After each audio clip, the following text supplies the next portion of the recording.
What happens when Hollywood royalty meets actual royalty and neither one is willing to back down? Tonight we're diving into one of the most explosive late-night television moments ever captured. A clash so intense that it ended with security being called and a guest being escorted off-set. This is the story of how a routine promotional interview turned into a battle of wits, egos, and public personas that nobody saw coming. Make sure to hit that subscribe button and drop a comment below because this story gets wilder with every passing minute.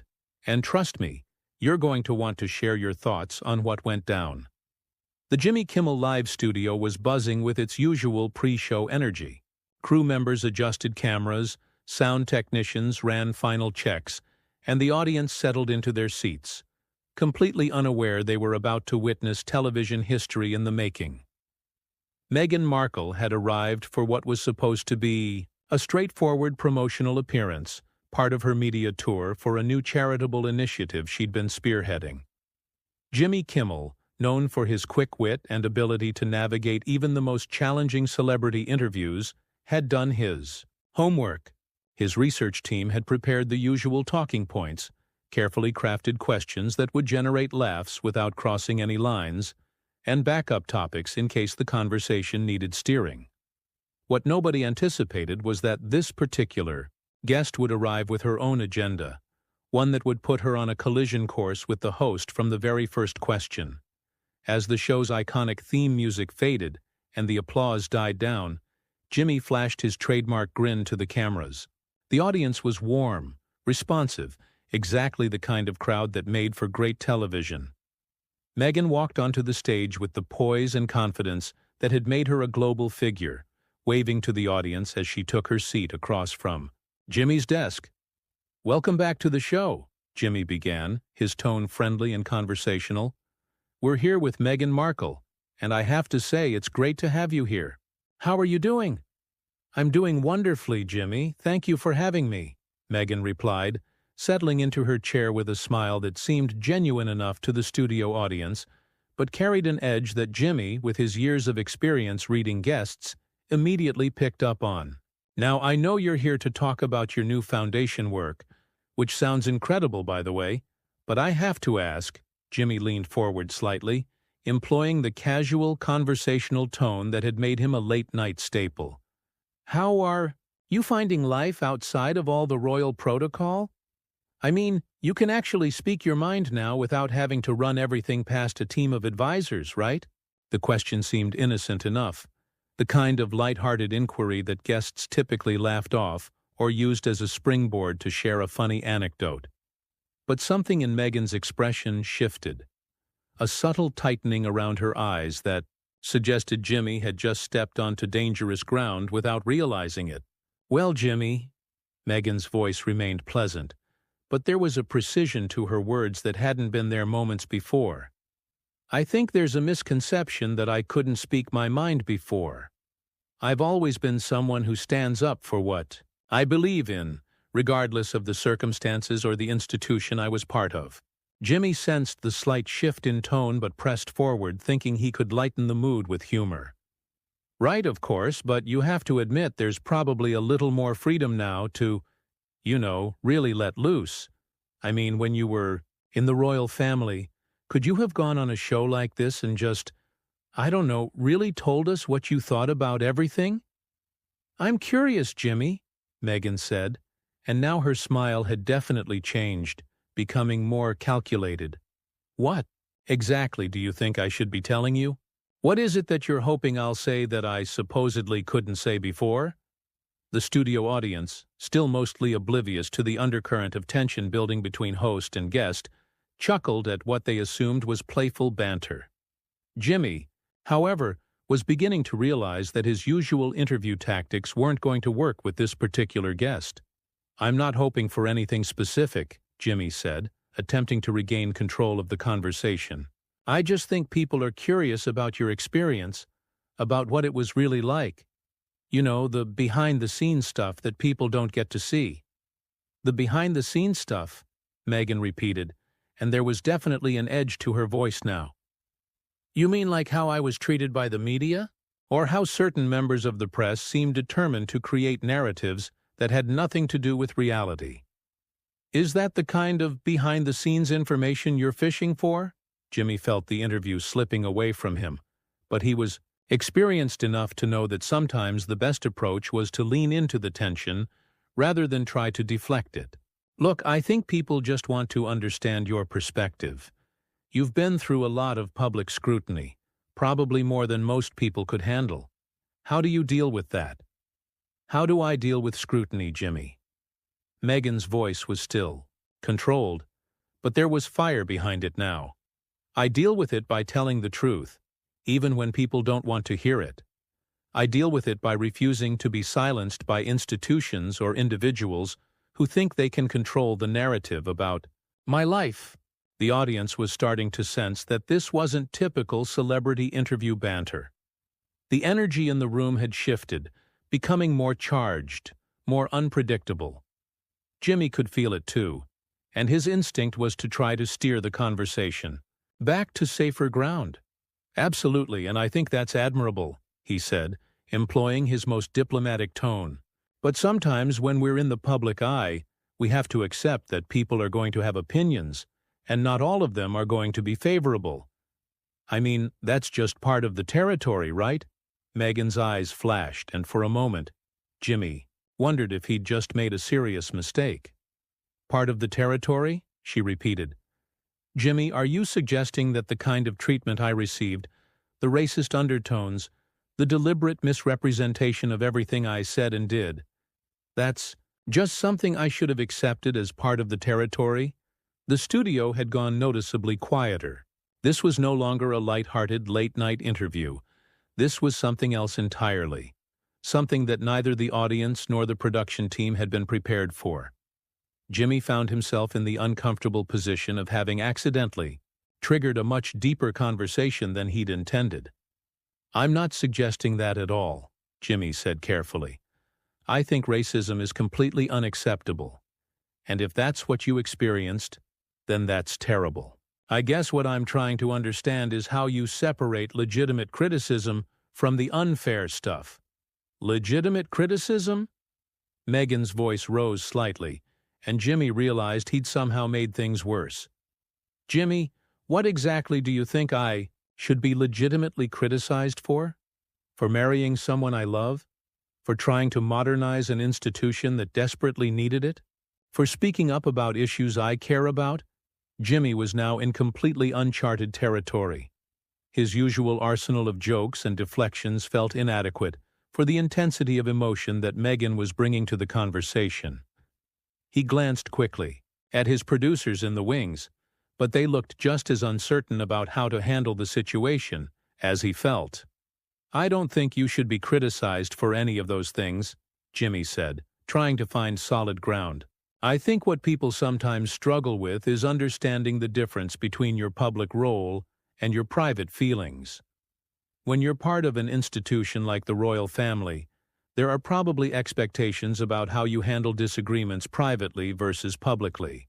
Privately versus publicly, Meghan said, and Jimmy could tell from her tone that he'd somehow stepped into another minefield. Jimmy, when the private channels fail you, when the institution refuses to protect you or your family, when they actively work against you, what exactly do you suggest someone should do? Just suffer in silence for the sake of maintaining appearances? Jimmy felt the weight of the studio's attention pressing down on him. Every camera operator, every audience member, every producer watching from the wings could sense that this interview had crossed into territory that none of them had anticipated.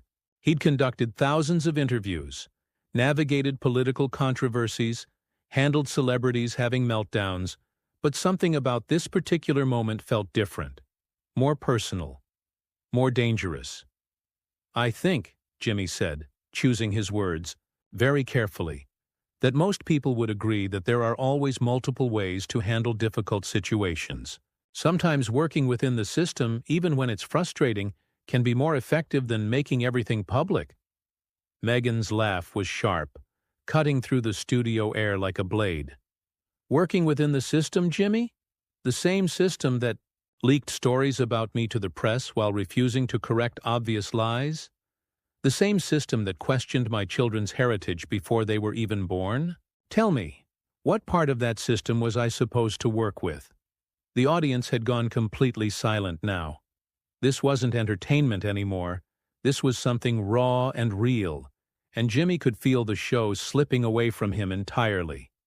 His producers were making frantic gestures from behind the cameras, but he wasn't sure if they wanted him to cut to commercial, change the subject, or somehow find a way to salvage what was quickly becoming a disaster. "Look, Meghan," Jimmy said, abandoning his usual jovial persona entirely, "I think we're getting into some pretty heavy territory here. I wasn't trying to attack you or minimize what you went through. I was just trying to have a conversation." "A conversation?" Meghan's voice was incredulous. "Jimmy, you invited me on your show, presumably to talk about my charitable work, and instead you've spent the entire time questioning my decisions, suggesting I should have handled my own mistreatment differently, and implying that I somehow brought the negative attention on myself." Jimmy felt a flash of frustration. He'd been trying to be respectful, trying to ask the questions that his audience would want answered, and somehow every single thing he said was being twisted into an attack. "That's not what I was doing at all. I was trying to understand your perspective, but you're making it sound like asking any questions about your experience is somehow offensive." "Asking questions isn't offensive, Jimmy," Meghan shot back, her composure finally showing real cracks.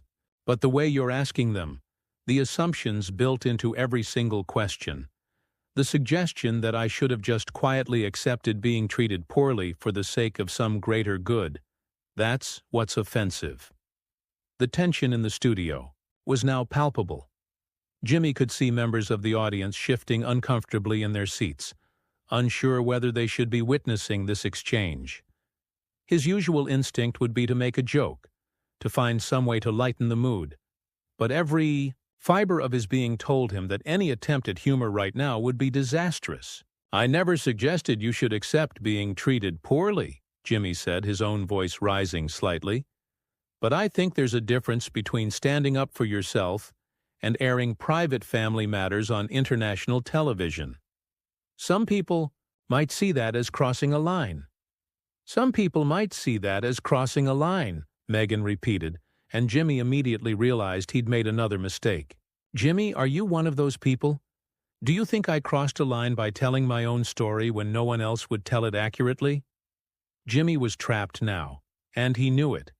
If he said yes, he'd be openly criticizing her, which would make for terrible television and probably end his relationship with her representatives permanently. If he said no, he'd be contradicting the point he'd just made, which would make him look weak and indecisive. "I think," Jimmy said slowly, "that everyone has the right to tell their own story. But I also think that when you're part of a family, especially a very public family, there are consequences to how you choose to tell that story." "Consequences," Meghan said, and there was something dangerous in her voice now. "Jimmy, are you threatening me? Are you suggesting there should be consequences for me speaking the truth about my own life?" The studio erupted in a low murmur of shocked voices. Jimmy's eyes widened as he realized how his words had been interpreted. "No, that's not what I meant at all. I wasn't threatening anyone. I was just saying that actions have reactions. That's all." "Actions have reactions." Meghan nodded slowly. "So when I was being subjected to racist coverage in the press, when my mental health was being destroyed, when my family was being attacked, I should have considered what the reactions might be to defending myself. I should have weighed whether my own well-being was worth potentially making some people uncomfortable." Jimmy felt like he was drowning. Every response he gave seemed to dig him deeper into a hole he hadn't even realized he was digging. The audience was completely silent now, watching this exchange with the kind of horrified fascination usually reserved for car accidents. "That's not what I'm saying," Jimmy insisted.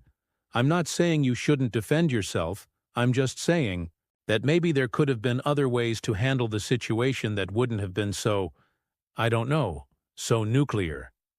Nuclear? Meghan's voice was deadly quiet now. Jimmy, you think me telling the truth about my own experiences was nuclear? You think a woman speaking honestly about racism and mental health struggles is somehow an overreaction?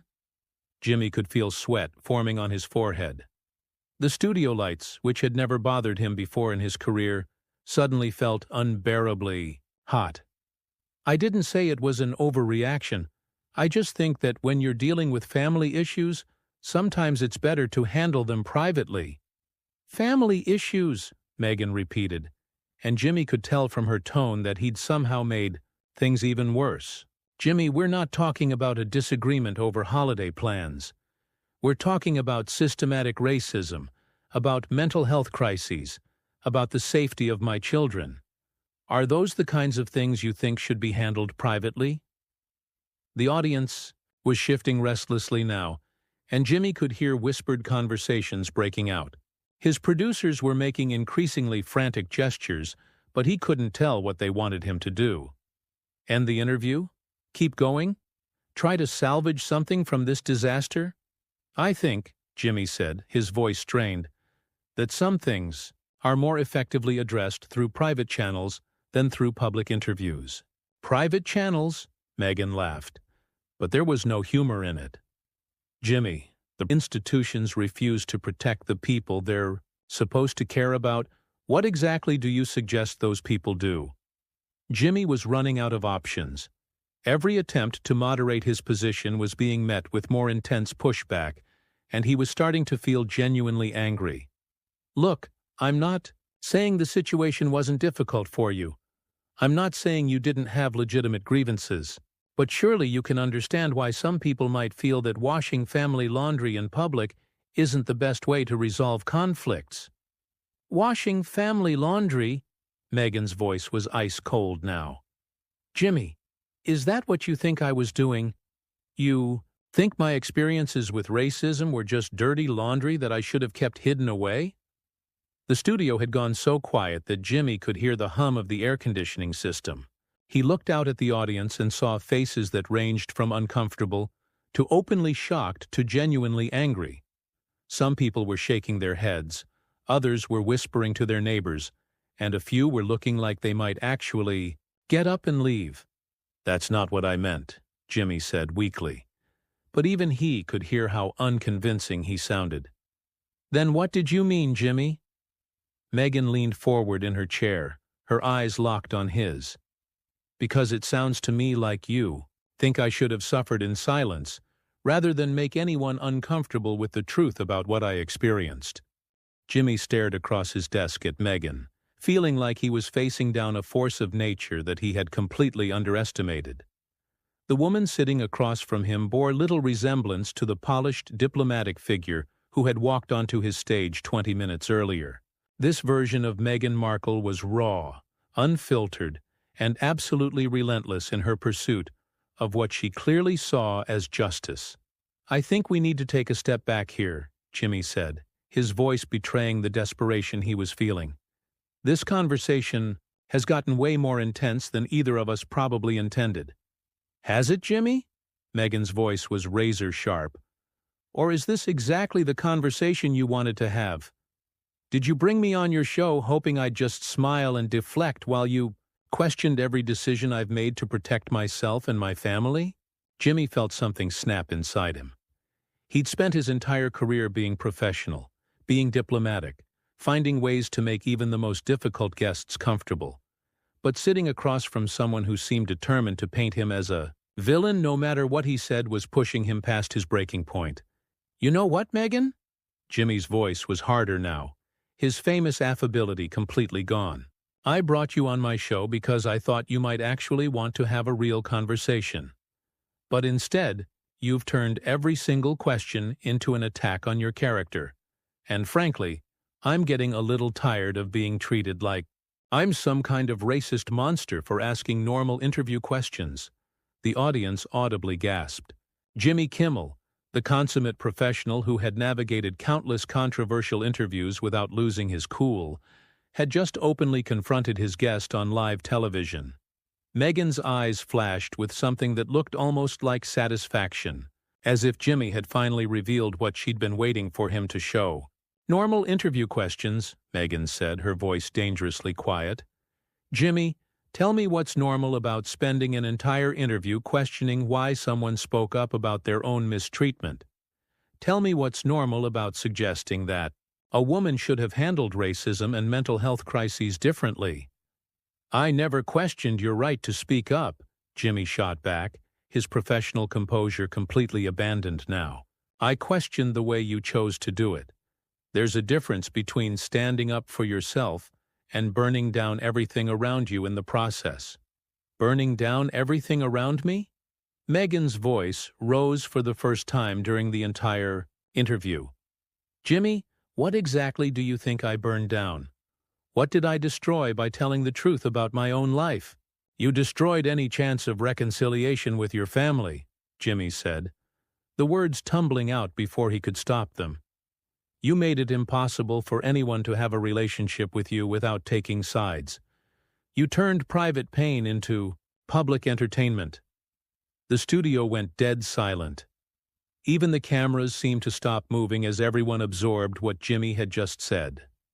Meghan stared at him for a long moment, and Jimmy could see something shifting in her expression. Something that made his stomach drop. "Public entertainment," Meghan repeated slowly. "Jimmy, is that what you think my pain is? Entertainment?" Jimmy realized he'd crossed a line that there was no coming back from, but he was too angry and too frustrated to care anymore. "I think you've made a career out of your grievances, and I think some people are getting tired of hearing about how hard your life has been when you've had opportunities that most people can only dream of." The audience erupted in shocked murmurs and angry voices. Several people were clearly upset. Some were standing up, and Jimmy could see his producers frantically trying to figure out how to handle what was rapidly becoming a complete disaster. Meghan stood up slowly, her movements deliberate and controlled. "Jimmy, I want to make sure I understand what you just said. You think that because I've had opportunities, I should have accepted racist treatment silently? You think that because I married into privilege, I forfeited the right to speak about discrimination?" Jimmy was standing now too, his anger overriding his common sense. "I think that when you have a platform and influence, you have a responsibility to use it constructively instead of just settling scores and making everyone around you look bad."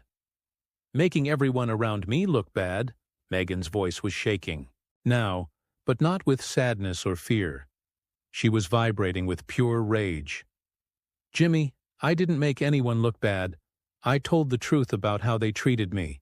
If that made them look bad, maybe they should examine their own behavior instead of blaming me for talking about it." "The truth, according to you," Jimmy shot back. "Your version of events, your interpretation of what happened. But there are always two sides to every story, aren't there?" Meghan's face went completely white. "Two sides, Jimmy? What's the other side of racism? What's the other side of driving someone to contemplate suicide? Please, enlighten me about what the other perspective might be on those experiences." Jimmy felt like he was standing on the edge of a cliff, but he couldn't seem to stop himself from jumping. "Maybe the other side is that sometimes people face criticism for legitimate reasons, and playing the race card isn't always the appropriate response." The words hung in the air like a toxic cloud. The audience was in complete uproar, now with people shouting, booing, and several individuals heading for the exits. Meghan stared at Jimmy with an expression that was beyond anger, beyond hurt, something approaching pure contempt. "Playing the race card," she said, her voice barely above a whisper but somehow audible throughout the entire studio. "Jimmy Kimmel just told a biracial woman that she was playing the race card when discussing her experiences with racism." Jimmy's face went pale as he realized what he'd just said, but it was far too late to take it back. The damage was done, the words were out there, and everyone in the studio had heard them. "That's not what I meant," Jimmy started to say, but Meghan cut him off. "That's exactly what you meant, Jimmy. And now everyone knows exactly who you really are." Meghan stepped away from her chair, her dignity intact despite the chaos around her.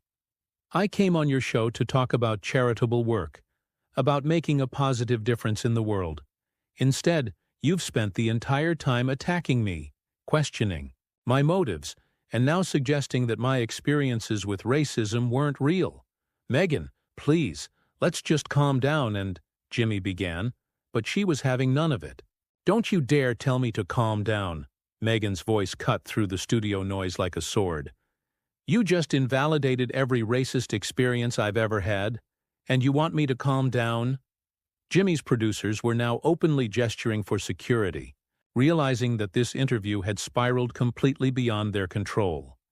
The audience was becoming increasingly agitated, with some people clearly on Meghan's side, and others appearing to support Jimmy, creating a divide that threatened to turn ugly. I think we need to end this interview, Jimmy said, looking desperately toward his producers. Oh, we're definitely ending this interview, Meghan said, her voice carrying clearly across the chaos. But not because you want to. We're ending it because I refuse to sit here and be insulted by someone who clearly has no understanding of what racism actually looks like. Security personnel were moving toward the stage now, not because Meghan posed any physical threat, but because the situation had become so volatile that they needed to restore order. Meghan saw them coming and held up her hand.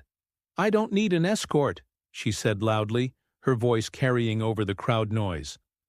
I'm perfectly capable of walking out of here on my own. She turned back to Jimmy one final time. Jimmy, I hope someday you'll understand what you've revealed about yourself tonight. I hope you'll think about why you felt the need to attack someone for speaking their truth. Meghan, I wasn't attacking you, Jimmy said weakly, but his words were lost in the commotion. Yes, you were, Meghan replied simply, and everyone saw it. With that, she walked off the stage with her head held high, leaving behind a studio in complete chaos, an audience divided and angry, and a host who was only beginning to understand the magnitude of what had just transpired. As the security team followed her to ensure she made it safely to her car, the cameras kept rolling, capturing every moment of what would undoubtedly become one of the most talked-about late-night television disasters in history. What started as a routine promotional interview had ended with a guest walking off set after a confrontation that exposed deeper tensions about race, privilege, and accountability in ways that nobody had anticipated. So there you have it, one of the most explosive celebrity interviews ever recorded, a clash that revealed more about both participants than either probably intended. What do you think? Was Jimmy out of line, or did Meghan overreact? Drop your thoughts in the comments below, hit that subscribe button for more incredible behind-the-scenes stories, and let me know what other celebrity confrontations you'd like me to cover. Next, what happens when Hollywood royalty